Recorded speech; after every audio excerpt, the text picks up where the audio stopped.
మన ప్రభువును రక్షకుడు అయిన యేసుక్రీస్తు వారి అతి శ్రేష్టమైన దివ్యనామమున మీ అందరికీ ఉదయకాలము శుభములు దీవెనలు దేవదేవుడు అనుగ్రహించునుగాక. ఆమెన్. దేవుని బిడ్డలారా, ఈరోజు 17వ తారీఖు జూలై నెల 2024 సంవత్సరము. ఈరోజు దేవుని వాగ్దానము మత్తయి సువార్త 13వ అధ్యాయము 43వ వచనము. నీతిమంతులు తమ తండ్రి రాజ్యములో సూర్యుని వలె తేజరిల్లుదురు. దేవుడు తన పరిశుద్ధ లేఖన భాగము నేటి ఉదయకాలము ఈ మాటలు వినుచున్న వారందరి జీవితముల్లో ఈ వాగ్దానం నెరవేర్చబడునుగాక. ఆమేన్. దేవుని బిడ్డలారా, దేవుడు అంటున్నాడు, నీతిమంతులు తండ్రి రాజ్యములో సూర్యుని వలె తేజరిల్లుదురు. దైవవాక్యము తెలియజేస్తుంది, నీతిమంతుడు ఒక్కడును లేడు అంటుంది. మరి అటువంటప్పుడు నీతిమంతులు ఈ లోకంలో ఎవరున్నారు అంటే, సహోదరుడా, మన నీతి క్రియలు మురికి గుడ్డల వలె ఉన్నవని దేవుని వాక్యం తెలియజేస్తుంది. మరి అలా పరిశీలించగలిగినట్లయితే మరి నీతిమంతులు ఎవరు?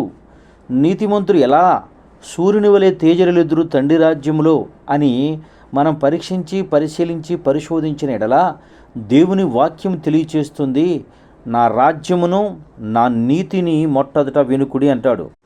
అంత మాత్రమే కాదు, సొదొమ గొమొర్రా ప్రాంతంలో నీతిమంతుడు ఒక్కడునూ లేడు అని దేవుని వాక్యమందు చూసి మనము నేర్చుకోగలము. మరి నీతిమంతులు ఎవరు అంటే, యెషయా గ్రంథంలో దేవుడు అంటున్నాడు, దేవుని బిడ్డలారా 45వ అధ్యాయము 25వ వచనము, యెహోవా యందే ఇశ్రాయేలు సంతతి వారందరూ నీతిమంతులుగా ఎంచబడిన వారై అతిశయించుదురు.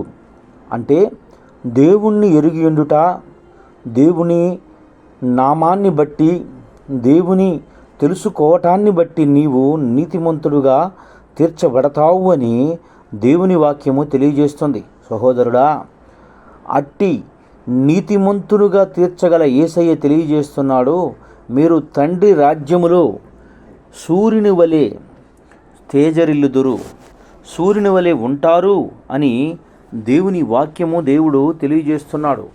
సూర్యునిలో కపటం ఉండదు, సూర్యునిలో అపరిశుద్ధత ఉండదు.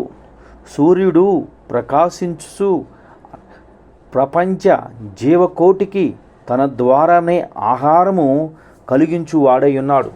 సహోదరుడా, ఈ లోకంలో నీవు బ్రతుకుతున్నంత కాలము నీ జీవితము ఒకరికి ఆశీర్వాదకరముగా, నిన్ను బట్టి ఒకరు దీవెనకరంగా ఉండగలిగే వ్యక్తిగా నీవు దేవుణ్ణి ఎరిగి దేవుని మాటలతో బ్రతికే వ్యక్తివి అయితే నీవు నీతిమంతుడివి అనే విషయాన్ని జ్ఞాపకం చేసుకో. సహోదరుడా, దేవుణ్ణి ఎరిగానని చెప్పుకున్నటువంటి నీ జీవితం ఇప్పటి వరకు ఎవరికైనా ఆశీర్వాదకరంగా ఉందా?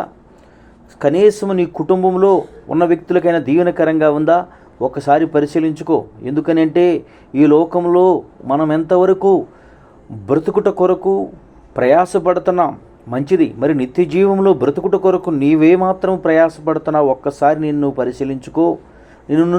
నిన్ను నీవు సరిచేసుకొని, ఒకవేళ నేను నీతిమంతుడుగా తండ్రి రాజ్యంలో సూర్యుని వలె ఉండగలనా లేనా అని నీకు నీవే బోధించుకొని, ఒకవేళ నీ జీవితము, నీ క్రియలు, నీ తలంపులు, నీ ఆలోచనలు, నీ పనులు ఒకవేళ దేవుని దృష్టికి అంగీకారముగా లేకపోతే సరిచేసుకుని సరిదిద్దుకుని ఆయన రాజ్యములో నిత్య జీవము బ్రతుకుటకై, నీతిమంతుడు వలె సూర్యుని వలె తేజరిల్లుటకై ఆయన యందు సుస్థిరమైనటువంటి భక్తిని అవలంబించుకుని ముందుకు కొనసాగు స్థితి కృప దేవుడు మీకు అనుగ్రహించునుగాక.